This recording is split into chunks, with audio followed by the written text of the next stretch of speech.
Welcome to today's Explainer.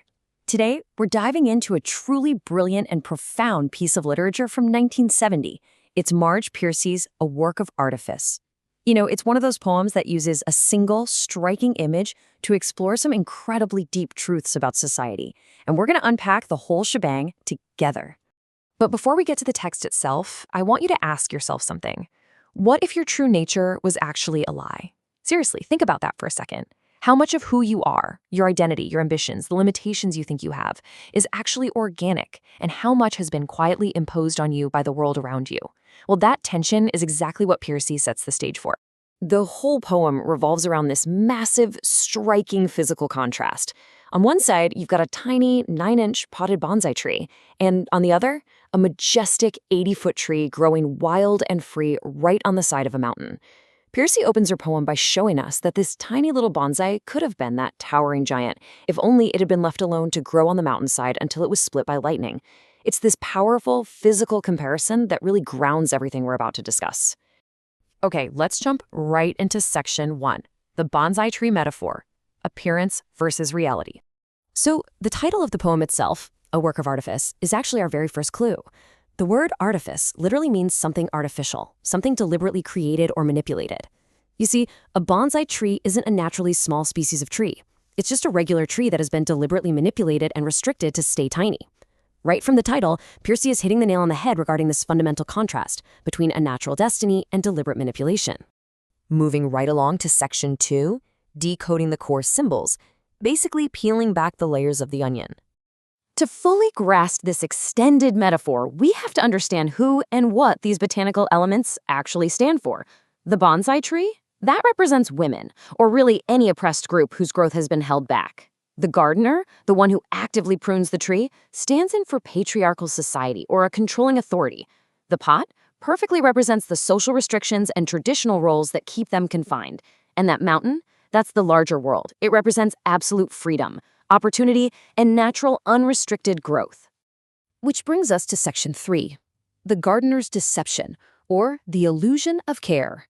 In the text, the gardener actually speaks directly to the tree, telling it, "It is your nature to be small and cozy, domestic and weak. How lucky, little tree, to have a pot to grow in." I mean, wow, that is incredibly powerful. The gardener is actively convincing the tree that its artificially small size is actually its natural state. It perfectly illustrates how society tries to convince oppressed groups that their limitations are completely natural, and shockingly, that they should be grateful for the very things that are confining them. And there is just this deep, chilling irony in the gardener's character. The text points out that the gardener croons to the tree. He uses this soothing, gentle voice that totally masks his deeply destructive actions. He appears so kind and nurturing, all while systematically destroying the tree's true potential by meticulously whittling back its branches every single day. The control is completely disguised as care. Let's look at section 4, the roots of social conditioning, and why starting early is so crucial. Right in the final stanza, Piercy shifts away from the strict plant metaphor, and it marks a crucial turning point. She writes, "With living creatures, one must begin very early to dwarf their growth." The core point here is that this kind of societal control, it doesn't just happen overnight. The poem asserts that to successfully stunt a living creature's growth, to make them willingly accept a smaller version of themselves, that conditioning absolutely has to be applied from a very, very young age. This kind of suppression relies on a very exact, deliberate methodology. It's quite literally a step-by-step process. Step 1, start early, when the creature is most impressionable. Step 2, confine them in an attractive pot. Make the cage look appealing so they don't even want to leave. Step 3, prune their ambitions constantly, whittling back any branch that reaches too high. And finally, step 4, convince them it's entirely natural. If you follow those steps, artificial control is easily maintained over a lifetime.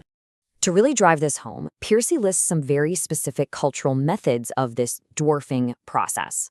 We see the physical trauma of bound feet, which was historically seen as a mark of beauty but is inherently crippling.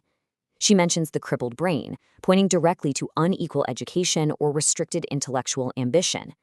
Then there's the domestic image of hair and curlers, and the expectation of having soft hands you love to touch. She uses these examples to show us how both physical and psychological limitations have been historically forced onto women, all under the guise of beauty, domesticity, and social norms. Finally, we arrive at Section 5, Breaking the Artifice, which is the ultimate message. So what does this all mean for us? The ultimate takeaway comes down to nature versus artifice. Societal limitations are deliberate fabrications. They are absolutely not natural destinies. Piercy's core argument is that the restricted roles often imposed on individuals, particularly women, are entirely artificial. The undeniable truth is that every single individual, just like that towering tree on the mountainside, possesses immense, unrestricted potential if only they are given the space and freedom to actually grow. Which leaves us with this final, incredibly provocative question. What attractive pots might you be living in today? Are there limitations in your own life that you've been told are completely natural, but are actually just the result of careful societal pruning? Think about the expectations you've just accepted without question. Hopefully, this exploration of Marge Piercy's words sparks some curiosity for you to re-examine the boundaries around your own growth. Until next time, keep questioning the artifice.